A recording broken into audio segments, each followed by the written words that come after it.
Public Sénat, avec le concours de la Mutualité française, présente On va plus loin.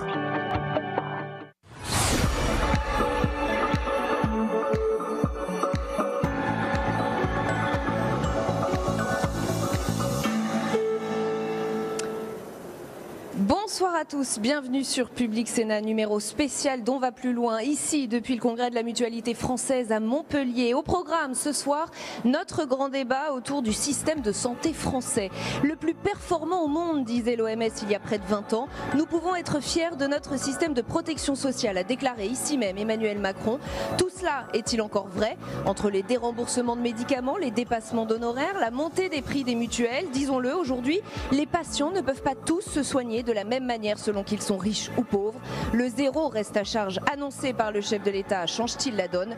Nous poserons cette question à nos invités présents ici à Montpellier. Ne manquez pas de réagir sur Twitter avec le hashtag OVPL. Notre match des idées, il opposera ce soir Mireille Weinberg à Pascal Beau. Nous reviendrons sur le problème d'accès géographique aux soins, sur cette question des déserts médicaux. Un rapport propose de recréer près de 600 établissements de proximité. Emmanuel Macron lui appelle les professionnels de santé à s'organiser en réseau et à décloisonner médecine de ville et hôpital. Est-ce la bonne direction? Nous en débattrons sur ce plateau. L'entretien du jour, nous recevons Thierry Baudet, président de la Mutualité française. Nous reviendrons donc avec lui sur les annonces d'Emmanuel Macron hier à Montpellier. Faut-il parler d'un tournant? Comment les mutuelles réagissent-elles à l'appel du chef de l'État à ne pas augmenter les prix? Nous en parlerons avec lui. Mais d'abord, ces questions autour de notre système de santé. Des décennies qu'on nous dit que nous sommes des privilégiés. Et c'est vrai, mais dans une certaine mesure seulement, car la réalité, c'est qu'aujourd'hui, 4 Français sur 10 renoncent aux soins pour des raisons de coût. Le candidat Macron avait promis un zéro reste à charge sur les lunettes, les soins dentaires et les prothèses auditives. À Montpellier, il est donc passé de la promesse à l'annonce. Clément Perrault. Le fameux zéro reste à charge promis par Emmanuel Macron, c'est la prise en charge complète de soins pour lesquels les patients y vont aujourd'hui en partie de leur poche. D'abord, les lunettes. À partir de 2020, chaque opticien devra proposer à ses clients 17 montures gratuites pour adultes et 7 pour enfants. Des modèles avec plusieurs couleurs au choix, renouvelables tous les 2 ans. Pour les prothèses auditives, en 2021, les dispositifs allant jusqu'à 950 € seront remboursés et renouvelables tous les 4 ans.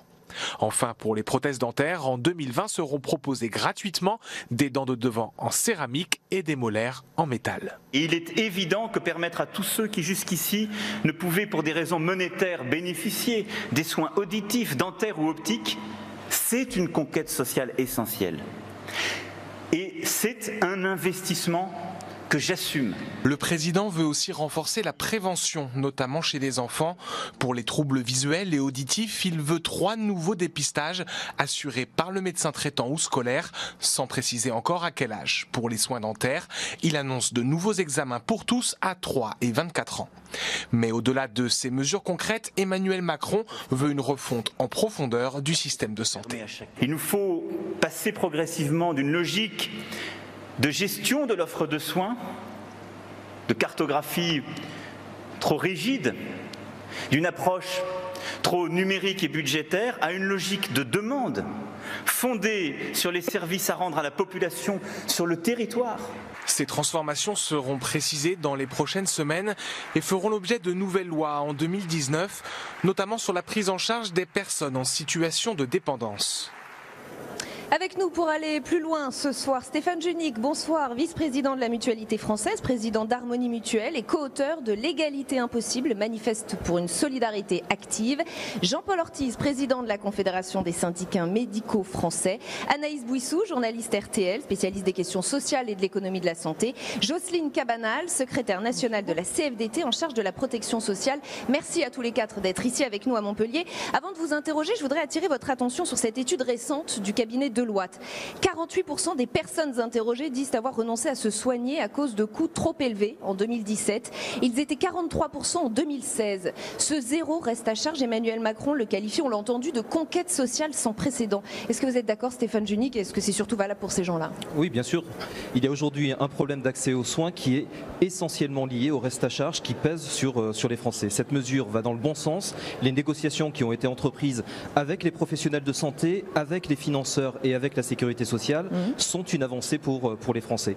Mais c'est un problème c'est une solution qui ne pourra pas résoudre tous les problèmes de notre système de santé.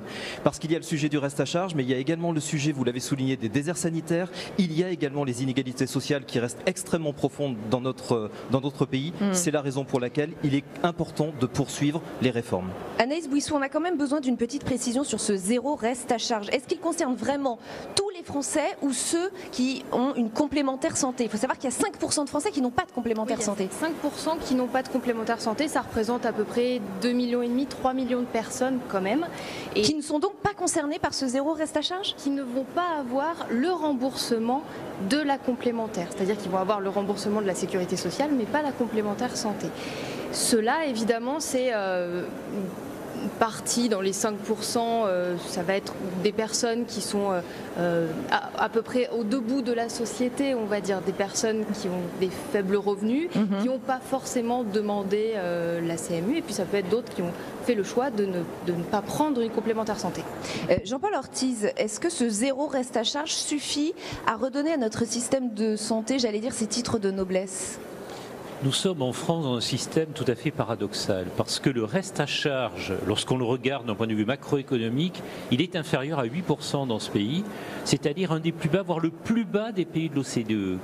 Or, notre système de santé, il est inégalitaire, parce que nous avons assisté progressivement à un désengagement de l'assurance maladie sur des pans entiers du soin, et le reste à charge concerne ces pans entiers du soin qui ont été très largement l'objet d'un désengagement de l'assurance maladie, que sont l'optique, le dentaire et l'audioprothèse. Or, nous, médecins, que constatons-nous? Ce sont les conséquences de ce désengagement de l'assurance maladie, en particulier, et ça a été prouvé de multiples fois, la maladie d'Alzheimer, par exemple, qui devient galopante, chez les personnes âgées qui sont non appareillées. C'est la malnutrition, c'est le repli sur soi, la perte de repères sociaux avec le vieillissement qui sont liés à ces restes à charge. Alors bien évidemment, notre système de santé souffre également d'autres problèmes, comme le disait Stéphane Junique à l'instant, en particulier l'accès aux soins dans les territoires, en particulier des inégalités liées à un désengagement de l'assurance maladie sur certains tarifs médicaux, ce qui explique des compléments d'honoraires nécessaires pour l'existence même de certaines spécialités en ville, de certaines spécialités médicales, et tous ces éléments-là doivent faire l'objet d'une réforme à profondeur pour sauver notre système solidaire à laquelle nous, médecins, nous sommes très attachés, parce que nous sommes attachés à une médecine libérale et sociale. Alors, puisque vous avez parlé des chiffres de l'OCDE, on les a préparés, on va les donner en détail. Selon ce rapport de l'OCDE 2017 sur les systèmes de santé européens, les dépenses de santé en France sont 20% plus élevées que dans la plupart des pays de l'Union européenne. Elles ont atteint 3 382 € par habitant en 2015, contre une moyenne de l'Union européenne de 2 797 €. Sauf que la part du reste à charge pour les patients est la plus faible de toute l'Union européenne, grâce à l'assurance maladie et aux assurances complémentaires. Jocelyne Cabanal, est-ce que vous dites aux Français ce soir, à nos téléspectateurs, on a quand même un système de santé qui fonctionne bien, on est des privilégiés, ou ça ne va pas dans le bon sens? Je pense que le défi qui est devant nous, c'est celui que les partenaires sociaux ont toujours cherché à relever, c'est d'arriver à mutualiser, d'arriver à mettre en place de la solidarité pour que l'accès aux soins, l'accès à la santé soit une réalité. Donc ça dépend de nous, ça dépend de la volonté qu'on aura collectivement à prendre en charge les besoins de la population. Et ce reste à charge zéro, il est très intéressant. Pour nous, c'est un pas en avant, mais qui pose du coup un certain nombre de questions, comme le disait Stéphane Junique. Effectivement, certaines personnes ne sont pas couvertes. Collectivement, pour la CFDT, a vraiment poussé une prise en charge par l'employeur d'une partie des frais des complémentaires santé. La question se pose pour les fonctionnaires, par exemple, mais aussi pour les retraités et pour les jeunes ou précaires qui rentrent et sortent du marché de l'emploi. Donc le défi aujourd'hui, c'est bien d'arriver à élargir la prise en charge de la complémentaire santé à l'ensemble de la population, car comme vous le disiez, des personnes se retrouvent encore en dehors. Le zéro reste à charge sur les lunettes, les prothèses auditives et dentaires, c'est un coût estimé à 4,4 milliards € par an à l'assurance maladie. Mais attention, nous dit le chef de l'État, pas question que les cotisations aux complémentaires santé augmentent. Il en appelle d'ailleurs la responsabilité des mutuelles. Écoutez. J'ai vu les polémiques naissantes, pas sur cet accord, mais sur le passé, l'augmentation de certaines complémentaires. C'est l'engagement, la responsabilité collective des acteurs qui permet de maîtriser les coûts, ce que vous avez su faire dans plusieurs secteurs. C'est aussi la transparence complète, la concurrence sainement organisée qui permet d'éviter les pratiques dont les premières victimes sont nos concitoyens. Stéphane Junique, on sent bien qu'il y a un appel du chef de l'État aux mutuelles. Comment vous percevez cet appel à ne pas augmenter les tarifs des cotisations? Non, mais je veux d'abord indiquer une réalité, c'est que lorsque les mutuelles augmentent leurs cotisations, c'est pas par plaisir. C'est parce que soit il y a un déversement de la solidarité nationale vers des acteurs qui prolongent les solidarités nationales que sont les mutuelles, c'est-à-dire que la sécurité sociale ne rembourse plus des soins, mais il faut bien les prendre en charge puisque les Français sont en attente d'une prise en charge et les mutuelles sont là pour apporter cette aide, ou soit parce qu'on nous demande de prendre en charge des frais, des dépenses qui devraient être assurées par la solidarité nationale. Donc, nous avons pris toutes nos responsabilités dans le cadre des négociations. L'objectif n'est pas que nous soyons dans une augmentation de nos cotisations, mais on attire simplement l'attention. C'est pourquoi on se laisse là les quelques semaines. Les annonces qui ont été faites sont d'hier. On se laisse les quelques semaines pour bien observer, est-ce que dans la chaîne de la prise en charge, c'est-à-dire quelle sera la prise en charge qui relèvera des offreurs de soins, je pense aux professionnels de santé, les opticiens qui ont des marges extrêmement importantes, il va falloir qu'ils prennent une part de leur responsabilité. Quelle va être la prise en charge de la sécurité sociale? Quelle sera la prise en charge des mutuelles dans le coût global de cette réforme? Tout cela n'est pas déjà réglé, n'est pas déjà négocié, on a déjà une idée. Il y a en tout cas besoin de s'assurer que sur la chaîne des responsabilités dans le financement de cette réforme, chacun prendra ses responsabilités. Et nous les mutuelles, nous prendrons nos responsabilités avec le souci que nos adhérents ne payent pas davantage.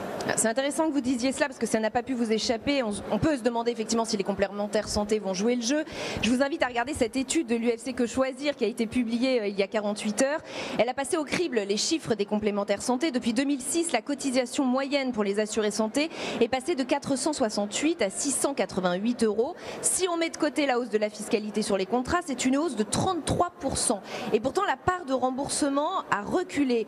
Est-ce qu'il faut s'attendre, Anaïs Bouissou, et je vous laisserai évidemment répondre, est-ce qu'il faut s'attendre oui ou non à une hausse des cotisations des mutuelles? Les Français s'inquiètent de cela. Mais les Français s'en inquiètent, les associations de consommateurs, d'usagers, de patients s'en inquiètent aussi. Et effectivement, ça va dépendre de à quel point le reste à charge zéro est utilisé. On peut étonnamment s'attendre à ce que d'ici 2020-2021, il y ait peut-être des gens qui se retiennent de changer leur prothèse dentaire en attendant le reste à charge zéro, qui se retiennent de changer leurs lunettes, de changer leur prothèse auditive. En revanche, après 2020-2021, combien vont l'utiliser? Ça dépend de comment est-ce que ça va être pris en charge.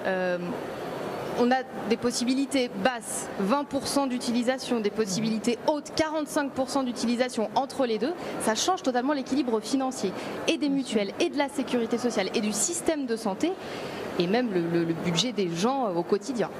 Jean-Paul Ortiz, est-ce qu'on peut s'inquiéter d'une éventuelle augmentation des cotisations des complémentaires santé? Est-ce que c'est une source d'inquiétude pour vous, par exemple? Ce qui nous semble important, c'est qu'effectivement les complémentaires santé soient accessibles avec un panier de soins pris en charge de qualité, répondant, comme le disait Stéphane Junique à l'instant, à un certain nombre de critères permettant aux professionnels de santé d'assumer un service qui soit de qualité, quel que soit le secteur, l'optique, le dentaire ou l'audioprothèse, à l'intérieur de ce qui a été négocié, qui a fait l'objet de cette négociation. Je reste persuadé que les professionnels de santé joueront le jeu. Pourquoi? Parce qu'aujourd'hui, un nombre important de Français sont exclus de ces appareillages. Et je pense en particulier à l'audioprothèse. Et l'augmentation qui coûte aujourd'hui très cher, avec un prix moyen d'appareil qui est autour de 1 500 €, il va progressivement passer à 950 €. Mais ça reste beaucoup. Donc là, bien sûr, il y a une baisse très importante, mais le marché va considérablement augmenter. Et lorsqu'on discute avec les professionnels concernés, on peut s'attendre à ce que, malgré un tarif qui va être beaucoup plus bas que le tarif moyen actuel, nous aurons à ce tarif-là un niveau de qualité qui corresponde aux objectifs que nous sommes donnés collectivement. Néanmoins, comme d'ailleurs pour le dentaire, il y aura une frange de population qui pourra avoir le tout dernier modèle, la toute dernière technologie, ça fait comme d'ailleurs pour le dentaire, des dents céramiques sur les molaires, etc. etc. Mais tout ça c'est normal, parce que je pense qu'effectivement, ce qui est important, c'est d'assurer une solidarité de notre système de santé avec l'ensemble des acteurs, l'assurance maladie obligatoire, l'assurance maladie complémentaire, et qui amène l'ensemble de la population française à une qualité en matière de santé qui soit une bonne qualité. Alors après, on en parlait à l'instant, indiscutablement, nous avons des exclus dans notre système. Mais malheureusement, les exclus que nous avons, dont parlait Anaïs Bouissou tout à l'heure, ce sont souvent des exclus par méconnaissance de leurs droits, y compris de leurs droits à couverture.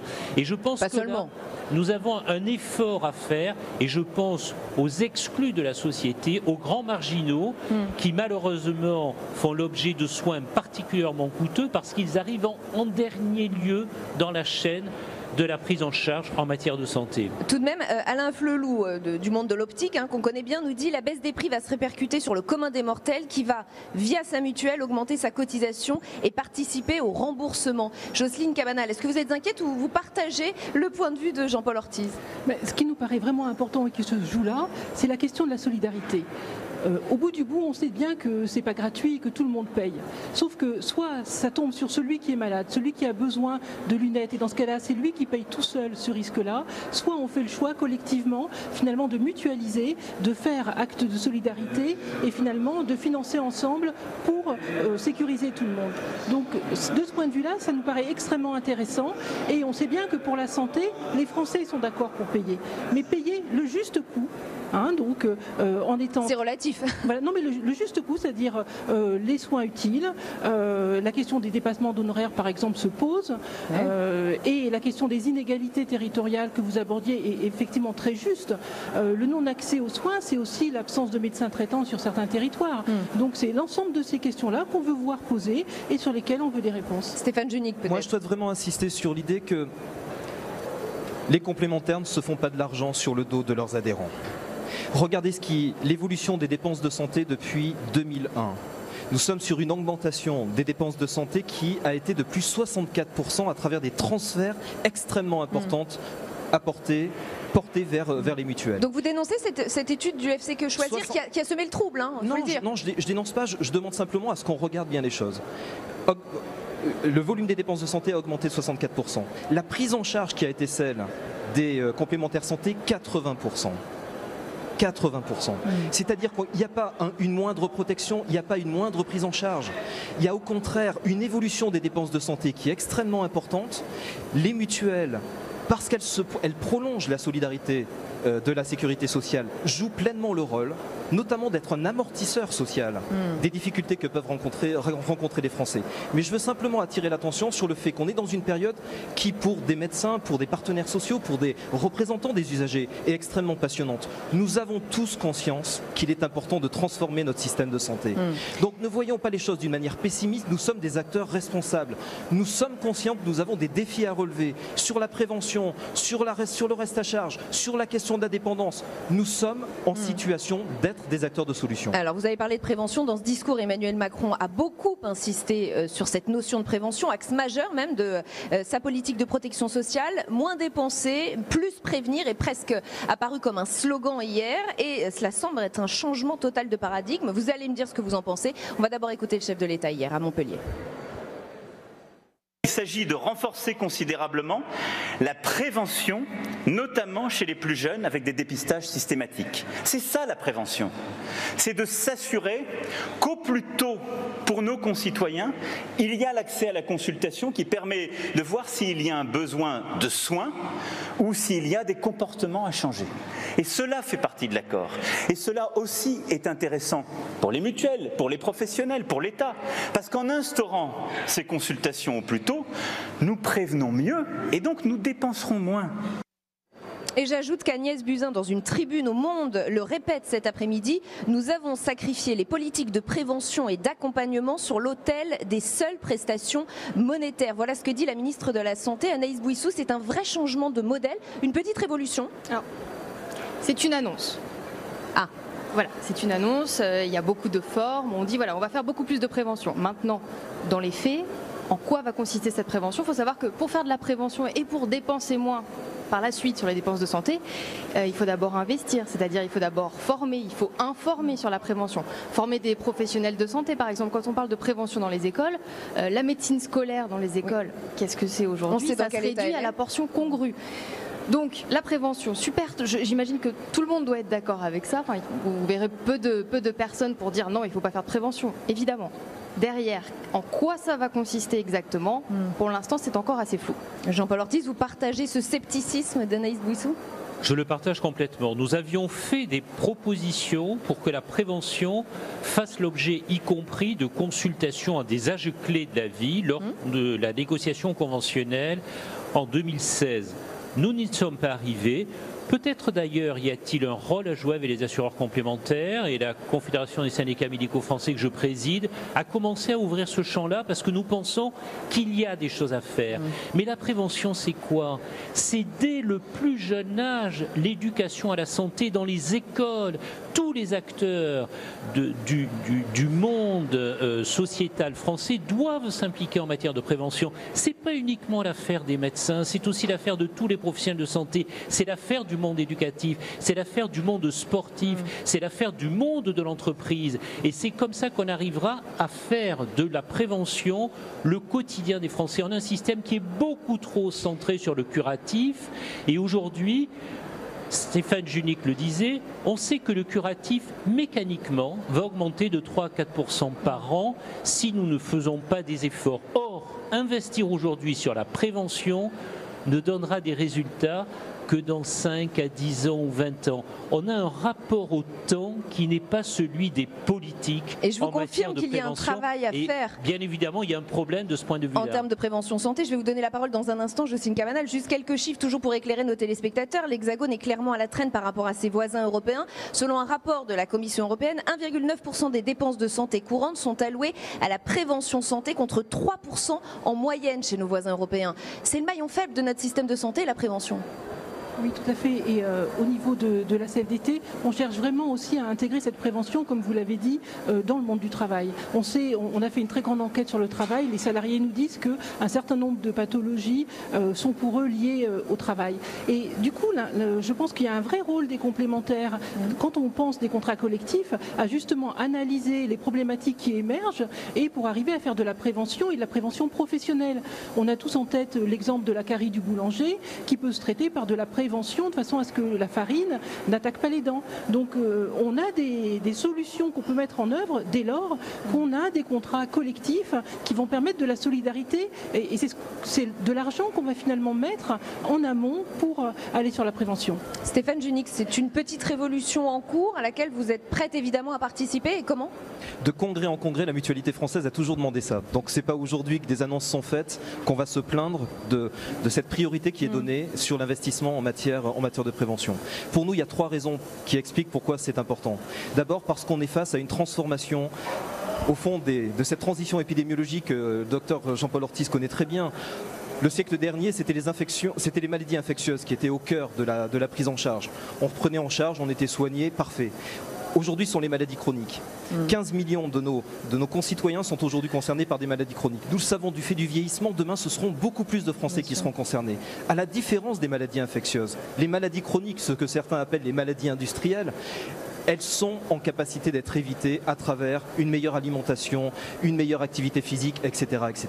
La première raison, c'est donc on peut être dans un système de santé qui évite des maladies, à la différence d'autres maladies que l'on a pu connaître. La deuxième raison, c'est que ça nous positionne, l'État, la sécurité sociale, ce que j'appelle les acteurs des solidarités actives, que sont les associations, les coopératives, les mutuelles, ça nous positionne comme étant des acteurs des stratégies d'investissement social. La prévention, c'est de l'investissement social, comme la petite enfance, comme le logement, comme la formation. Investir sur la prévention, c'est accompagner les transformations de la société, c'est donc extrêmement important. Enfin, le troisième élément, et je m'adresse à Jean-Paul Ortiz parce qu'on se croit souvent, on travaille souvent ensemble. Je crois que c'est l'occasion d'être dans le partage de compétences. Les mutuelles remplaceront jamais les médecins et l'action des professionnels de santé. Les mutuelles, son rôle, c'est d'être des facilitateurs du quotidien des professionnels de santé.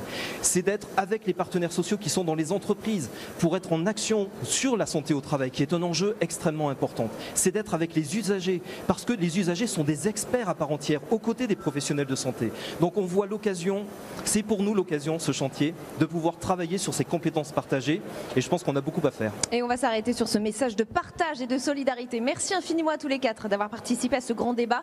Dans un instant, c'est le match des idées. Il va opposer Mireille Weinberg à Pascal Beau. Nous allons revenir sur cette question complexe d'accès géographique aux soins. Depuis des années, on parle de ces déserts médicaux, de l'engorgement des hôpitaux. Emmanuel Macron propose de réorganiser la médecine en réseau, ce qui semble aller à contre-courant de la tendance des dernières années. Est-ce le signe d'un essoufflement de notre modèle hospitalier? On en débat dans un instant, juste après ce rappel historique de Stéphane Amalian. Les hôpitaux, un pilier du système de santé français. Dès 1958, les réformes Debré créent les CHU, ces hôpitaux qui mêlent recherche, enseignement et services de soins. Très vite, le CHU devient l'institution sanitaire incontournable dans l'Hexagone. En 1970, les SAMU viennent se greffer au dispositif dans un contexte économique prospère. Mais celui-ci ne dure pas. Dans les années 1990, les coûts hospitaliers explosent. Le gouvernement réduit la voilure budgétaire en encourageant des coopérations entre les établissements. Des lits du parc hospitalier sont supprimés. En 1996, les agences régionales de l'hospitalisation sont créées à un moment où les conditions de travail se dégradent. En 2009, le gouvernement tente de décentraliser plus encore la politique de santé en créant les communautés hospitalières de territoire. Un rapport commandé par le gouvernement préconise de continuer dans cette logique en renforçant les hôpitaux de proximité. Objectif, créer une 60aine d'établissements en plus des 500 déjà existants. Des structures qui incluraient médecins généralistes et spécialistes capables de suivre des maladies chroniques. Moins de services de pointe, mais un territoire national couvert par de plus petites structures, peut-être un remède efficace à l'inquiétant développement des déserts médicaux. Avec nous pour ce match des idées ce soir, Mireille Weinberg, bonsoir, journaliste santé à l'opinion. Merci d'être avec nous à Montpellier. Pascal Beau, bonsoir. Merci à vous également, directeur fondateur d'Espace Social Européen. Notre système de santé est-il arrivé au bout d'un cycle? C'est ce que laisse entendre Emmanuel Macron hier, ici même à Montpellier. Il a appelé en quelque sorte à transformer ce modèle historique. Écoutez. Nous devons aussi, à la fois pour l'hôpital, pour l'ensemble des professionnels de santé et pour nos concitoyens qui ont recours à notre système de santé, réussir à apporter une réponse plus adaptée et à transformer notre modèle historique. Pour répondre à ces besoins de soins de proximité, les acteurs doivent s'organiser en réseau, décloisonner la médecine de ville et l'hôpital, garantissant ainsi l'accès à 5 services au minimum, accès à un médecin traitant, permanence des soins et accès aux soins non programmés, continuité des soins, gradation des soins, dépistage et vaccination. Et au-delà de ces 5 services minimum, il nous faut construire cette médecine qui sera tournée vers le patient et qui permettra de construire son parcours dans le système de santé et à chaque instant de le protéger au mieux. Une médecine en réseau, Mireille Weinberg, qu'est-ce que vous avez compris de cette formulation d'Emmanuel Macron ? Eh bien, ce qu'on comprend surtout, c'est que le président veut tout remettre à plat. C'est ce qu'il fait un peu dans tous les secteurs. Oui. On est arrivé au bout d'un système, il est arrivé aux affaires, finalement, on lui disait il n'y a pas tellement de problèmes, il y a un petit problème de tarification à l'hôpital. Il arrive et ça explose partout. Ça explose aux urgences, qui est vraiment le nœud gordien de l'hôpital. C'est là où on sent tout ce qui se passe, ça s'y passe avec encore plus d'acuité. Et là, comme toujours, il regarde ce qui se passe. Sa ministre de la Santé, je vous le rappelle, est une hospitalière. Hein, oui. Et ils se disent, le système ne fonctionne plus du tout, il faut tout recommencer, mais on ne peut pas traiter que l'hôpital, ça ne sert à rien.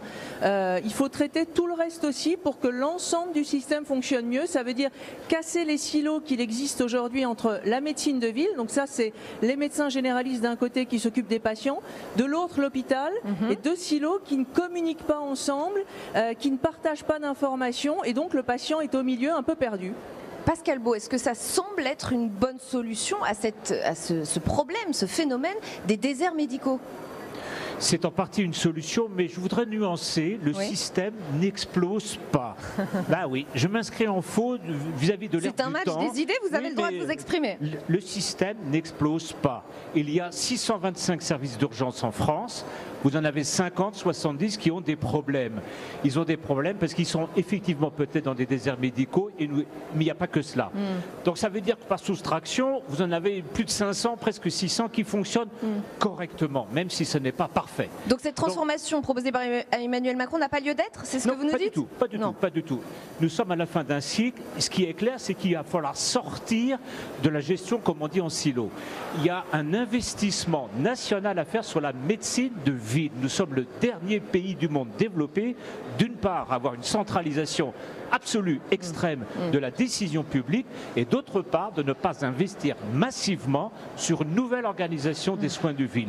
Nous avons besoin d'entreprises médicales, publiques et privées, libérales ou autres, associatives, économie sociale, sur la médecine de ville qui demain sera le réceptacle, et ça ne sera plus l'hôpital qui restera une fonction technique essentielle, mais ne sera plus cette fonction asiliaire qu'il garde beaucoup trop. Je voudrais insister sur un point très important. Plus le temps passe, plus les gens qui sont hospitalisés sont des personnes âgées qui n'ont rien à faire. Donc ce qui montre bien que le débat sur la prise en charge de la perte d'autonomie croise des dérapages et des dérives sur l'organisation des hôpitaux. Si on ne va pas dans cette direction-là, on va perdre beaucoup de temps. Mireille Van Berg, c'est quand même une transformation dans le sens où ça va totalement à contre-courant de ce qu'on a fait ces dernières années, ces dernières décennies. On avait tout misé sur les centres hospitaliers. Aujourd'hui, on veut tout décloisonner, mieux répartir la médecine un peu partout sur le territoire. Qu'est-ce qui s'est passé ces dernières années ? En fait, ce qui s'est passé, c'est que finalement, les médecins ont changé. D'abord, il y a eu un problème de numerus clausus il y a un certain temps. Donc tout à coup, on a eu moins de médecins qui sortaient. Après, on s'en est aperçu, on a remonté le numerus clausus. Le numerus clausus, vous savez, c'est le passage, il y a un nombre défini d'étudiants qui passent entre la première et la deuxième année. Ça a été fait, mais là, on s'est aperçu que finalement, les médecins n'étaient plus les mêmes. Mon médecin de campagne, qui travaillait de 8h du matin à 22h parfois, tout ça, c'est fini. Aujourd'hui, les jeunes médecins, ne veulent plus travailler tout seuls. Ils préfèrent le salariat, et quand ils sont indépendants, de toute façon, ils ne bossent plus autant que bossaient les anciens. C'est pas grave, c'est normal, c'est la société qui veut ça. Mais du coup, il faut absolument tout réorganiser. Il y a un autre problème aussi. En médecine de ville, si vous voulez, si moi, mon médecin traitant ne peut pas me recevoir quand j'ai besoin de le voir, je fais quoi?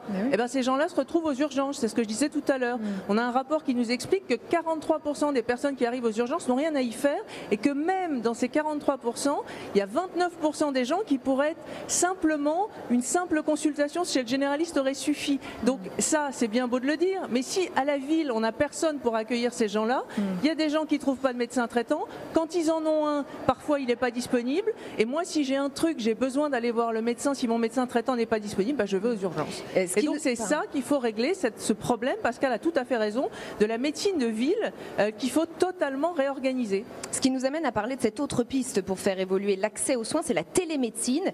Emmanuel Macron n'en a pas parlé hier, bizarrement, vous me direz ce que vous en pensez dans un instant, mais elle devrait se déployer en France dans les tout prochains mois, a priori à partir de septembre. Les Français patients ou médecins sont-ils prêts? On va regarder ces deux sondages. Selon une enquête d'Adria Mutuel, 4 Français interrogés sur 10 se déclarent favorables à cette nouvelle façon de consulter pour sa souplesse et sa rapidité. Côté médecin, un sondage Ipsos montre que 3 médecins sur 4 sont favorables au développement de la télémédecine.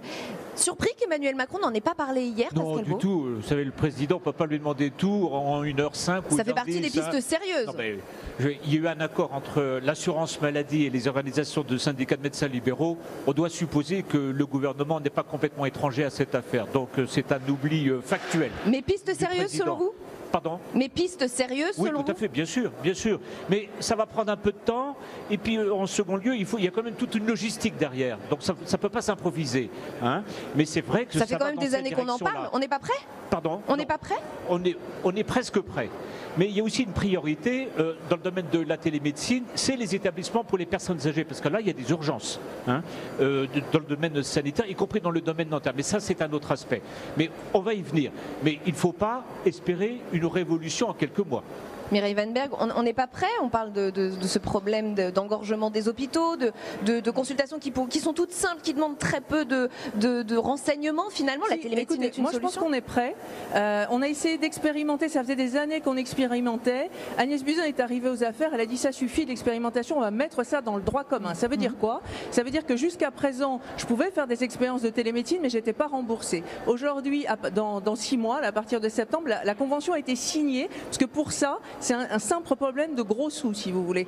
Si le médecin qui vous soigne via la télémédecine n'est pas payé, évidemment, il ne va pas le faire, on est d'accord. Donc là, il y a eu un accord entre les syndicats de médecins et l'assurance maladie pour voir combien et comment on allait payer ce fameux médecin. Parce que si le patient n'est pas remboursé, il ne va pas le faire non plus. Bien sûr. Donc, si vous voulez, il va être payé, ce médecin va être payé comme si vous avez en face. Il va être payé 25 €, c'est le fameux C, là, dont on parle. Donc l'accord est acté, donc, ça c'est acté, c'est prêt. Maintenant, il faut qu'il se mette en œuvre, il y a toujours un délai de 6 mois. Donc ça, c'est pour la fin de l'année, on va pouvoir faire de la télémédecine, ça c'est prêt. Ensuite, pour les EHPAD, comme le disait Pascal, la ministre l'a dit, elle a annoncé des choses pour la dépendance il y a 15 jours, je crois, son plan dépendance, avec des mesures à court terme et des mesures à long terme. Et dans les mesures à court terme, elle a dit, l'assurance maladie va aider pour le financement, pour payer, pour que dans tous les EHPAD, on ait accès à la télémédecine. Donc ça aussi, c'est en train d'avancer. Ça ne va pas se mettre en place en un clin d'œil, mais en tout cas, on est sur la bonne voie. Pascal Beau, un modèle fait figure d'exemple en la matière, c'est le modèle suédois, autorisé depuis 2 ans. Oui. Téléconsultation possible 7 jours sur 7, de 6h à minuit. On a un sacré retard quand même. Oui, bien sûr, nous avons un sacré retard. Vous savez, Voltaire disait que les Français viennent tard à tout, mais enfin ils viennent. Alors, on va s'y mettre. Mais le modèle suédois, vous avez d'autres endroits dans le monde développés où les choses marchent aussi. Mais encore une fois, il y a le principe, c'est très bien, les organisations de médecins enseignés, enfin, bonne nouvelle. Mais on va s'y mettre. Mais ça ne peut pas s'improviser non plus, hein, y compris dans la relation entre... Vous nous parlez depuis tout à l'heure d'obstacles. Quels sont-ils concrètement? Je veux dire, parce que vous avez toute une culture de la relation entre le patient et son médecin traitant. On y vient. Voilà, il y a ce contact, j'allais dire physique, ce colloque singulier, qui ne peut pas comme ça s'improviser d'une autre manière, notamment dans des populations fragiles, âgées ou un petit peu, comment dire, écartelées dans des processus sociaux. Parce que les déserts médicaux, ce n'est pas uniquement dans les milieux ruraux, ce n'est pas aussi uniquement dans les centres-villes, mais c'est aussi quand même en dominante dans des endroits où la désocialisation existe. Voilà. Donc là aussi, ça sera aussi un obstacle. Mais on va y arriver. Mais ça va peut-être prendre un petit peu plus de temps que certains le souhaitent. Vous les entendez, ces bémols à la télémédecine, cette relation humaine qui disparaît peut-être un peu? Alors, bien sûr, un vrai bémol. L'assurance maladie a essayé d'y remédier dans le sens où on ne peut pas faire de télémédecine comme on veut, où on veut. Ce qu'elle a dit dans cette fameuse convention avec les médecins, c'est très clair. Si moi, je ne suis pas dans un désert médical, si j'habite dans un endroit pourvu en médecin, et si j'ai un médecin traitant, je vais pouvoir faire de la télémédecine avec qui? Avec un médecin qui me connaît, soit avec mon médecin traitant, soit avec un spécialiste, mais qui m'a déjà vu. Ça, c'est dans la convention. Je ne choisis pas comme ça n'importe quel médecin. Et vous me direz, bah oui, c'est très bien, mais si j'habite dans un désert médical, que je n'ai pas de médecin traitant, comment je fais? Eh bien là, il faudra que vous alliez voir par télémédecine. Là, on pourra ne pas avoir eu de contact préalable avec le médecin qui va vous examiner à distance. Mais là, il faudra, pour une bonne organisation des soins, que ce soit un médecin au moins d'un territoire. Alors ça, c'est à définir, c'est encore de l'administration qui va créer des normes, je ne sais pas. Mais moi, si j'habite en Moselle, il faudra, si j'ai besoin d'un médecin à distance, que je m'adresse à un médecin mosellan. Est-ce que sur ce sujet-là, qui est très révélateur, on pourrait espérer laisser les gens s'organiser, les équipes médicales s'organiser sur le terrain et trouver des solutions? C'est-à-dire, plutôt qu'une intervention de l'État, vous voulez dire? Oui, évidemment, mais comme d'habitude. Mais comment on laisse les patients et les médecins s'organiser? Nous sommes un pays intelligent. Il y a plein de gens intelligents. La seule chose, c'est que nous avons une conception, encore une fois, réglementaire, centralisée. Faisons confiance aux acteurs sur le terrain qui sont parfaitement capables de trouver des solutions. Là où il n'y en a pas, eh ben, à ce moment-là, l'intervention publique se fera. Mais faisons d'abord appel à cette intelligence-là. D'autant plus que les Français, vous verrez que ça marchera. Les médecins sont prêts, hein, on l'a vu dans le sondage. Je voudrais juste vous lire ce qu'a dit le docteur Roth qui pratique la télémédecine en Suède. Quand je téléconsulte, je n'ai pas le stress de la salle d'attente qui se remplit. En fin de journée, j'ai fait davantage de consultations, mais je me sens plus serein. Par ailleurs, quand je décide de terminer à 17h, je termine effectivement à 17h. Ça arrange aussi côté médecin. Vous vous rendez compte, terminer à 17h dans un cabinet. Pour un médecin aujourd'hui en France, pour un médecin de premier recours, c'est assez rare. Mireille Van Berg. Enfin, ce qui explique quand même que la Sécu mette son nez là-dedans, c'est que c'est elle qui paye. Hein. Donc, elle n'a pas envie non plus qu'il y ait des débordements et que ça lui coûte un bras. Donc, elle fait en sorte que ça réponde aux besoins. Au début de la négociation, ça devait être encore plus restrictif. Finalement, ils ont ouvert. Tous les Français pourront le faire, à condition, encore une fois, que ce soit un médecin qui vous ait déjà vu ou si vous êtes dans un désert médical, que ce soit un médecin du coin. Moi, j'ai un souhait. Vous voulez que je vous le dise? Allez-y. Pourvu que ça déborde. Parce que si ça déborde, ça veut dire que ça marche. Et c'est ce qui marche qui fera qu'on va résoudre progressivement, pas uniquement les fameux déserts médicaux dont on parle. Et on va attaquer notre troisième thème, le troisième thème de ce match, ce qu'on appelle à tort ou à raison d'ailleurs la dépendance, la prise en charge des personnes âgées. Emmanuel Macron a appelé cela la nouvelle vulnérabilité sociale du grand âge et il promet une loi en 2019. On l'écoute. Nous avons sur ce point besoin, là aussi, tout en prévenant mieux, de mobiliser l'ensemble des acteurs, de reconnaître la part de la solidarité familiale et de lui donner un statut et une place, la part de la solidarité collective, sociale, d'en construire enfin les mécanismes responsables de financement. Et enfin d'accepter d'avoir le débat national indispensable qui permettra de répondre à ce nouveau risque qui est là et auquel il nous faut donc répondre. Ce nouveau risque, Mireille Van Berg, il est en train de nous annoncer le fameux 5e risque de la sécurité sociale que tant de gens demandent depuis des années. C'est ce qu'il nous annonce pour vous, Emmanuel Macron ? Écoutez, il n'a pas prononcé le terme expressément, mais enfin, on peut quand même imaginer qu'on tend vers ça. Je vous rappelle que ce débat avait été posé par Sarkozy. Il avait promis un 5e risque, et puis il y a eu la crise de 2008. Et pour financer un 5e risque, c'est très très cher, ça coûte. Donc Sarkozy avait laissé tomber. Donc là, on revient dans ce débat. C'est vrai que ce gouvernement-là ne l'avait pas anticipé. Comme il y a une loi dépendance il y a 2 ans, il s'était dit, bon, a priori, cette loi a réglé le problème. La loi sous Marisol Touraine a réglé le problème de l'aide à domicile. Elle n'a pas du tout traité la question des EHPAD. Donc c'est un problème beaucoup plus général. Et aujourd'hui, on voit, là, pour le coup, le système craque. Là, c'est sûr. Les EHPAD n'arrivent plus à recruter. Ça coûte cher. Les EHPAD, c'est compliqué, le système de financement. L'assurance maladie paye les soins. Ça veut dire qu'en EHPAD, elle paye les infirmières. Les départements payent l'APA, la fameuse allocation pour l'autonomie. Ça paye les aides-soignantes qui vont vous faire votre toilette, vous aider à manger, etc. Et puis il y a l'hébergement. L'hébergement, c'est à la charge des personnes elles-mêmes. L'hébergement, c'est en moyenne 2 000 € de reste à charge. Vous vous rendez compte? C'est colossal. Alors certaines personnes ont accès à l'aide sociale. Donc là, elles sont intégralement prises en charge, mais certaines personnes ne font pas appel à l'aide sociale. Pourquoi? Parce qu'ensuite, elles doivent... Vous savez, il y a un retour sur succession. Donc elles veulent que tout leur héritage à leur héritier et qu'on ne prenne pas un bout. Donc ça, c'est un problème de financement colossal, mais encore une fois, ce n'est pas que du financement, puisque encore une fois, on voudrait embaucher des infirmières, des aides-soignantes, il n'y en a pas. Les gens ne veulent pas aller travailler en EHPAD. Il faut revaloriser les métiers dans les EHPAD, il faut former mieux et il faut surtout, oui, valoriser. Pascal Beau, cette idée de 5e risque qui revient comme un... Surtout pas un 5e risque sécurité sociale. Complètement. Expliquez-nous pourquoi. Pour 2 raisons. D'abord, on est en France, et en France, quand on commence à 30 milliards, on finit à 400, hein, parce que l'irresponsabilité collective, on connaît. Deuxièmement, la dépendance n'est pas un risque de sécurité sociale. L'assurance, la maladie, oui. La retraite, parce que c'est un temps de la vie qui dure de plus en plus longtemps. Et entre guillemets, juste à la sortie de la guerre, lorsque nos mères mettaient des enfants au monde, c'était entre guillemets un risque social.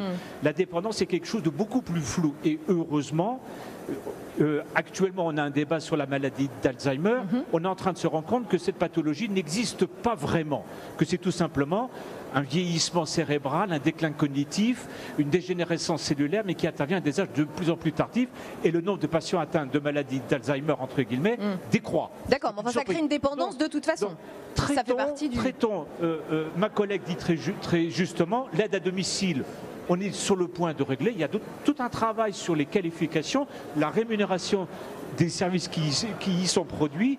Les EHPAD, c'est un vrai sujet. Alors, moi, c'est une vieille bataille. J'avais pensé que la hausse de la CSG chez les retraités, au lieu de servir l'assurance chômage qui n'a absolument aucune raison d'être, aurait pu servir Et là, nous avons les argents. Parce que les 1,7% sur les retraités, c'est 4 milliards d'euros. Et 4 milliards d'euros, c'est les 2/3 de la réponse dans les 5-10 ans qui viennent sur le problème de remise à niveau des EHPAD.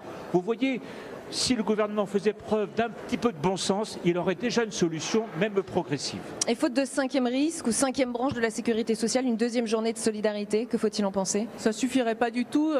C'est pas du tout suffisant, quoi. C'est 2 milliards. Il en faudrait 5-6 des journées de solidarité pour prendre en charge. Et ça, c'est absolument impossible. Ni le patronat, ni les syndicats n'y sont prêts. Enfin, ça serait des charges. Les Français sont pas pour, je crois. Les Français sont pas pour ça. Personne n'est vraiment pour cette solution, je crois. L'argent est là. Remettons dans le circuit ce qui est prélevé chez les retraités. Vous voyez, les retraités ne sont pas contents avec la hausse de la CSG. Si on leur avait dit, si pour financer en grande partie un gros effort de la collectivité sur la dépendance, je pense que les gens auraient beaucoup mieux compris et accepté cette mesure.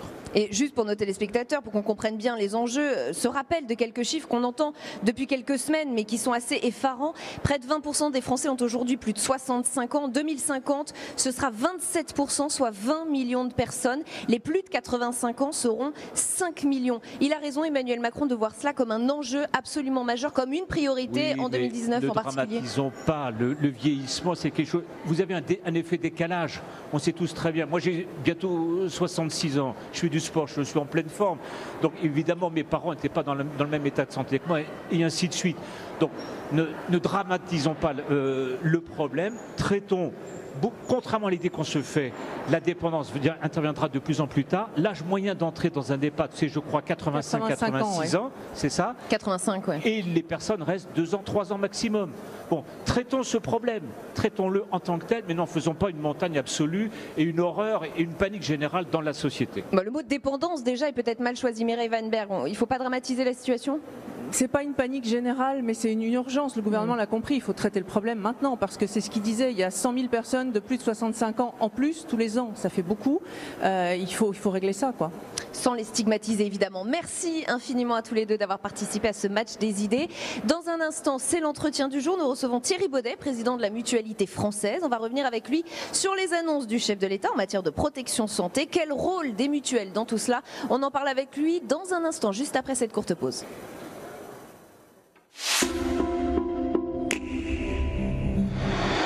Le président doit-il être un homme cultivé et s'afficher comme tel?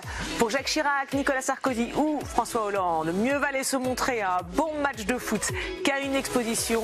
Changement de style radical avec Emmanuel Macron qui organise des concerts privés à l'Élysée et visite les musées devant les objectifs. Cette semaine, nous déshabillons en tout bien, tout honneur, le président des arts. Déshabillons-les, samedi à 15h sur Public Sénat. J'ai commencé par une licence d'anglais, une première année, et je suis passé par la phase commerce et maintenant en communication, donc j'ai bien mis 3 ans ou 4 ans avant de trouver ma voie après le bac. Aujourd'hui, le palier de l'orientation, il se trouve à la fin de la 3e. Est-ce que vraiment, à 14 ans, on est en capacité de savoir ce qu'on veut faire pour toute sa vie? J'étais démotivé en fait avant de rentrer en service civique, dans le monde du travail. Après, là, du coup, j'ai un élan en fait qui me dit que voilà quoi, je peux faire quelque chose de ma vie. En fait. On voit quand même que en 15 ans, l'âge d'accès au premier CDI, il est passé de 22 à 27 ans. Et la première question que se posent les jeunes, c'est est-ce que je vais réussir à rentrer sur le monde du travail? C'est pas forcément quelle est la meilleure voie. Ma voix compte. 20 ans, une génération raisonnable. Ce soir à 23h sur Public Sénat.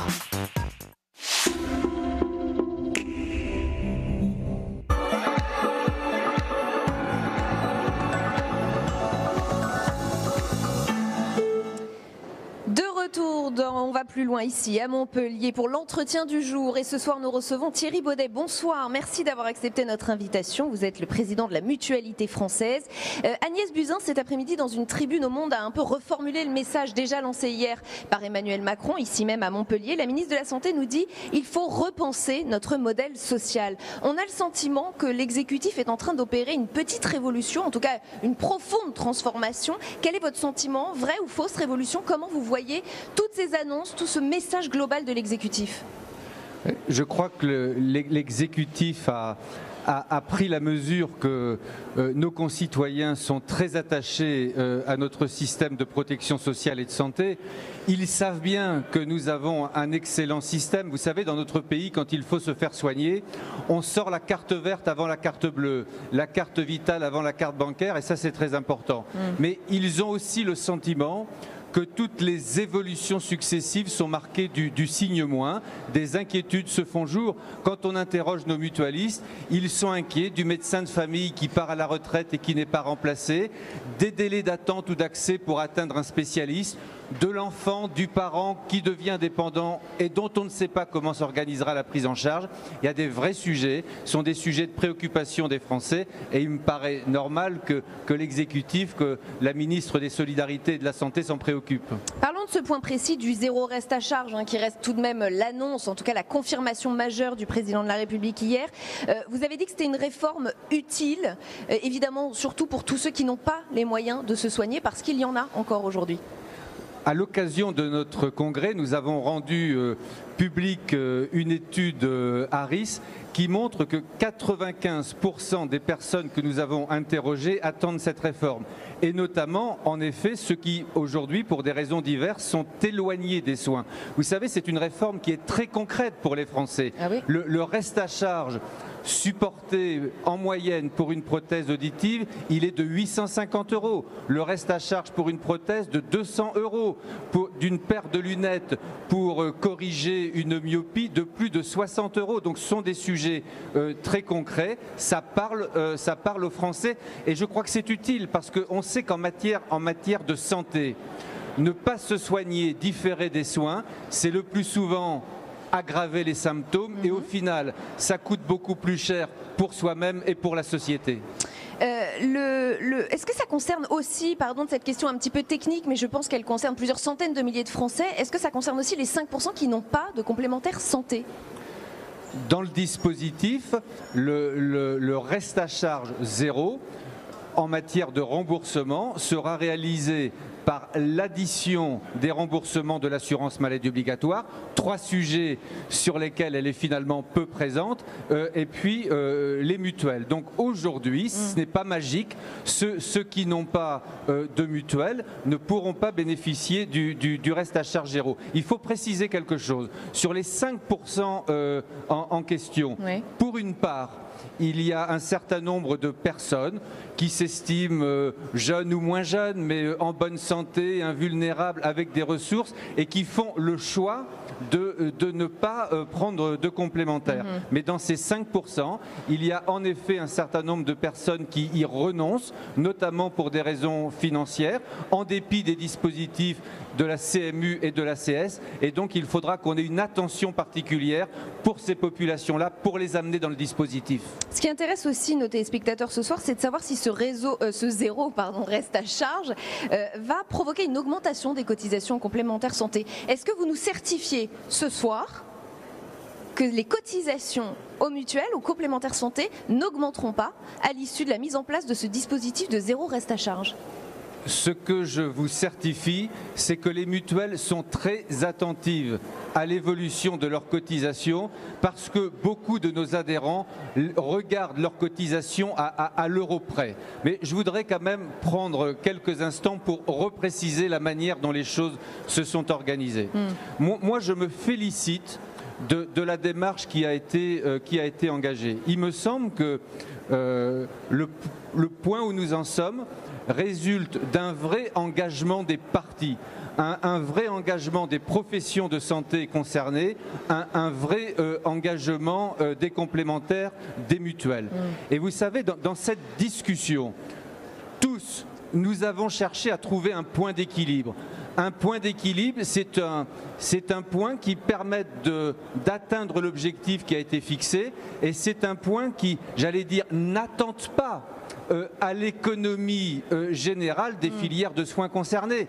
La réforme reste à charge zéro. J'ai entendu la ministre hier, maintenant elle parle de la réforme 100% santé, ne vise pas à mettre à mal ou à mettre par terre la dentisterie française, l'audioprothèse française ou l'optique française. Il fallait trouver un point d'équilibre. Ils ont fait des efforts sur les tarifs, mais il fallait que ce soit respectueux. Quant aux complémentaires, nous, il faut naturellement que l'on fasse aussi un certain nombre d'efforts sans mettre à mal l'économie générale des complémentaires et des mutuelles. On a fait ce travail-là. Donc vous nous dites que ça va augmenter, mais un peu, pas trop ? Aujourd'hui, le sentiment que nous avons, c'est que globalement, nous sommes arrivés à cette situation d'équilibre et nous avons, de manière théorique, la négociation menée doit permettre d'encadrer, de maîtriser les cotisations des Français. Mais il va falloir regarder ce que ça donne dans la vraie vie.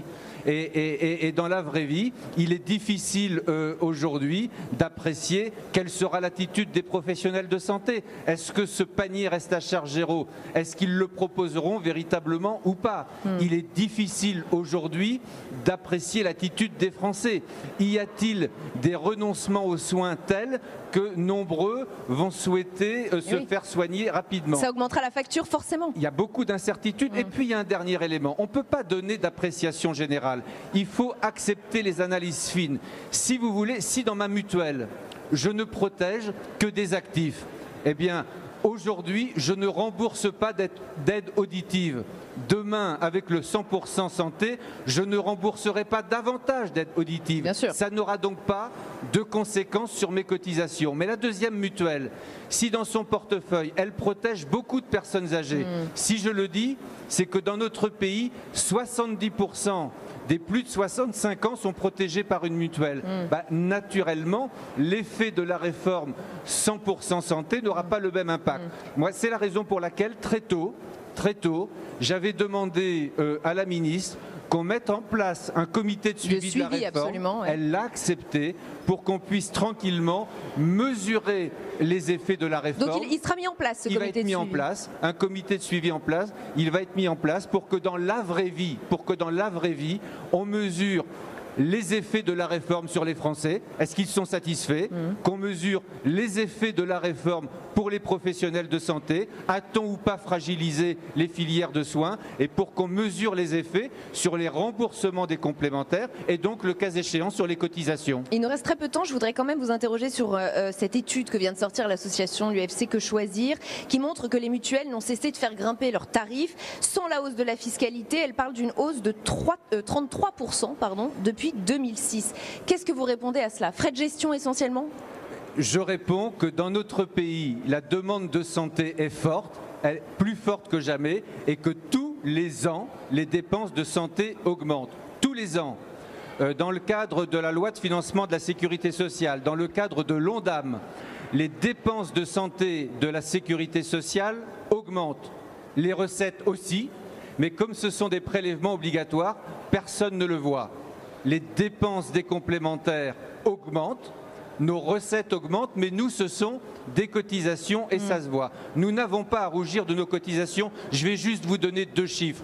En 2001, le montant des dépenses santé remboursées par l'ensemble des complémentaires était d'un peu moins de 15 milliards d'euros.